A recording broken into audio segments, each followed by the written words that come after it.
શિનોર ડભોઈ તાલુકા ભાજપ દ્વારા વેગા ગામે ડોક્ટર શ્યામા પ્રસાદ મુખર્જીની પુણ્યતિથિ નિમિત્તે શ્રદ્ધાંજલિનો કાર્યક્રમ યોજાયો।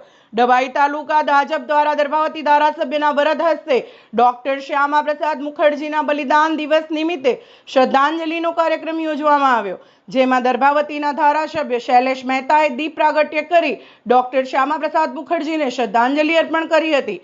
ત્યારબાદ ઉપસ્થિત તમામ મહાનુભાવોએ શ્રદ્ધાંજલિ અર્પણ કરી। આ કાર્યક્રમમાં ઉપસ્થિત ડોક્ટર બીજે બ્રહ્મભટ્ટ, જિલ્લા મહામંત્રી જયેશભાઈ રબારી, ભાજપ અગ્રણી દત્તુસિંહ સોલંકી, તાલુકા મહામંત્રી પિન્ટુભાઈ નડા, તાલુકા મહામંત્રી અલ્પેશ શાહ પ્રમુખ, મહેશ દાજી કિસાન મોરચા જિલ્લા પ્રમુખ આ તમામ કાર્યકરોએ ઉપસ્થિત રહી ડોક્ટર શ્યામા પ્રસાદ મુખર્જીને શ્રદ્ધાંજલિ અર્પણ કરી હતી।